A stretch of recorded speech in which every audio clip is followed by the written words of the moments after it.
Ooh, I'm sweating. We are on. I am here today with Fritzie Saintoiry. Did I say it right? Yes, you did. C'est Paris. In English, she says Santori, but I wanted to pronounce her name the way it's supposed to be pronounced.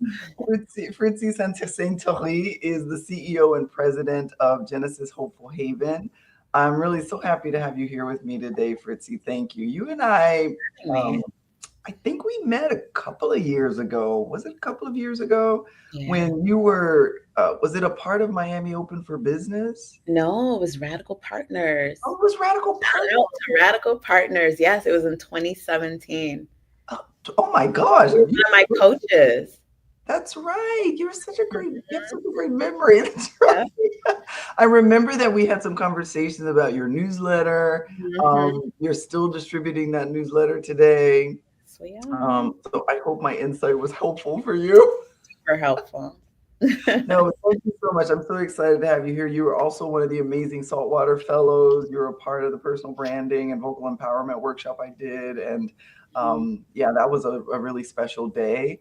The work you do at Genesis Hopeful Haven um, is, I think, a beacon of light for Mhm. kids in foster care and for young adults aging out of foster care or transitioning out of foster care. I Mhm. think you have, maybe this is not, you can correct me if I'm wrong. I think you may have 6 homes or so. 8. 8! Oh my 8 goodness. homes, 32 residents. Yes. Oh, wow, that's amazing. 8 homes for youth and young adults who are transitioning from foster care. Yeah. You also have the center where you offer a range of services for Yeah. foster care folks. So we're gonna Life. jump right in. You've got lots of different folks, I'm assuming, that you're communicating with. And Leaders Talk Communications is all about highlighting how leaders manage communications. So we're going to be talking about Fritzie Saintoiry today, how leaders manage communications at their company, their nonprofit, so that other leaders can glean insights from you. And so I'm just going to jump right in. I want to know if you would please tell me what it is about your work that gets you out of the bed every day. What is it that inspires you the most about the work that you do? I mean, yesterday actually we had a graduation. We had several graduations, Foster Care Awareness Month, and so throughout this month we've been celebrating, prom and graduation with one of our youth. He had 5 tickets from the school. He gave it to me, the property manager, our housing assistant, and his roommates. And as I was sitting at the graduation, I was like, wow, like we are all that he really has, like we're his support Mm, system, we're his family. And yeah, this is our why. This is why we show up for them every day, because if not us, then who's doing it? And right, so right. I think that's the excitement that I get every single day, just waking up and doing this work for foster kids and young adult, former foster youth who like deserve a family and deserve a Mm, village and support. yeah, they deserve a village and support. I love that. What is it that inspired you to work specifically with foster youth? So, actually, I grew up in my aunt's orphanage at the age Oh, from 5-month old to the age of 6. oh, When I wow. was a baby, I got burnt by my babysitter in Chicago. I was born and raised in Chicago. And then spent a month in the hospital. And my mom was like, no, she was going through nursing school. So she sent me to Haiti to live with my aunt, in the orphanage. Oh, Like my closest friends were kids that were orphans. And I always went back there to assist her. And I started a summer camp there in the 5th grade. what? I did that every single year till like I graduated from high school. So I always knew that I wanted to work at the child welfare system just because of that background. And um, Yeah. my aunt like just planted that seed for me.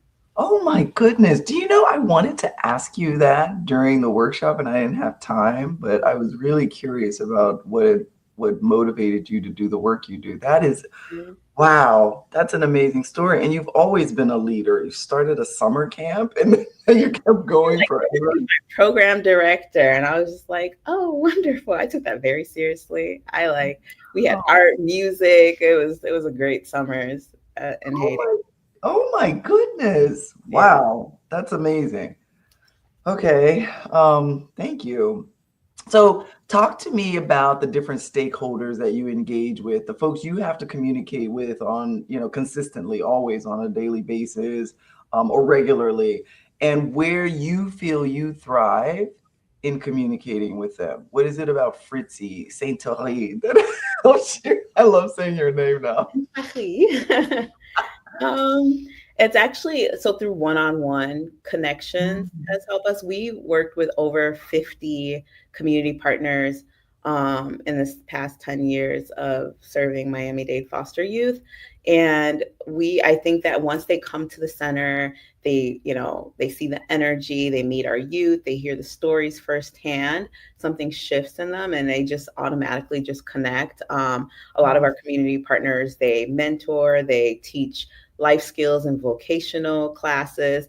So they even would go out in the community and share about what we do, send us some donors. I really do believe that it takes a village to serve Yeah. foster youth, to serve, a community of people.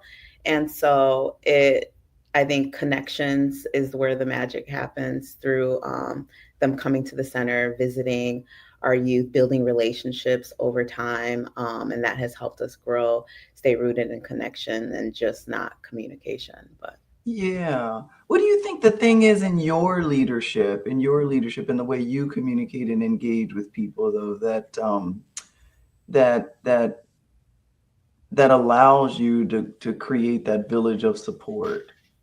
I think I'm just like, I just tell them how it is and connect. I mean, I'm very transparent, I think. Mhm. And I just share the story of what we do every day, and they see that I'm very passionate about what I do, and it's just what I live every day. So like people say that they feel connected just because of how I share what we do at Genesis Yeah. Haven. Yeah. It Yeah. draws them in, and they love to hear the stories about our kids, and how they're thriving. And a lot of times when you can see the work and you're like, wow, this person was, struggling when they first started, and now they're a successful police officer, CPA, Oh, wow. accountant. It kind of like allows people to just stay connected, and we do Yeah. that a lot through our newsletter. You've seen that kind of long-term impact of Oh the yeah, careers people go into. yeah. Oh We my goodness. one of our first child actually who moved into our one of our homes, is an amazing police officer for the Miami, Hialeah Hialeah Gardens Police Oh, I Department. love it. Oh my goodness, that's awesome. And he didn't So, want to go to college at first or high school. So really, yeah. that's a great story. And so the thing that differentiates you, you think, is your transparency. People see that you're like authentic and about it. And how can you not be if that's your own lived experience? So that's Mhm. great. What's the let's switch gears a bit. Like, what's the number one communications challenge that you faced as a leader? And what did you do about it? Like, how did you handle it? So I think one of the biggest challenges is just telling our story in a way that really captures what we do and who we do it for. Like a lot of people feel like, oh, we only work with aged out youth, but really we I don't. thought that Yeah. until I looked at your site. I was like, oh, they work with younger kids too. And that's because, legally we can't, show faces or share too many personal details about the ones that we serve that are 10 to 17. So we Yeah. start preparing them to age out when they are not able to get adopted or they're not reunifying with families. Oh, And wow. but a lot of times, the 18-year-olds we get consent for. And so that gives the impression that that's all we serve because that's the story that we have permission, I guess you could say, to talk about. And so we're always trying to find ways to share the heart of what we do while still protecting the privacy of the children that we serve. And it's just a tough balance, but it's an important one. Yeah, yeah. I mean, one of the things I guess you could do is like still tell the stories and just not show the faces, and even talk about the fact that, you can't show the faces, Yeah. you know? I know Um, people like connect to faces and personal they stories. do. They do. I mean, you could do creative things, maybe like silhouettes or, Mhm. something like that. So Yeah, where do you how sometimes do you a side profile mhm, mhm. or cover their face with something. Yeah, yeah. So what are you doing to mitigate the that to account for that? I mean, for the most part, we normally just talk about our aged out youth. Mhm. Yeah. So, yeah, I mean, so if you for the most part, you're talking about your age out youth, people continue to have that impression. So it sounds like there's some opportunity there to I'm sorry, I'm turning into Improvement. consultant in the middle of my interview. Coaching, I love it. I know. Something we need to work on for sure. Oh, you can still tell the stories, you know. Anyway, we can talk about that another time. So Mhm. that's your number one communications challenge. What's been the most successful vehicle that's allowed you to communicate with your different stakeholders and think about your employees, the kids that you're serving, partners, your funders, donors. What's the? I mean, you said earlier one-on-one. Is that also like what's? Is that also what allows you to thrive in communicating with different stakeholders? And we communicate through our newsletter, social media, Facebook, even LinkedIn. So, I mean, I think just flyers. So I think we communicate through various of different channels. Um, Yeah.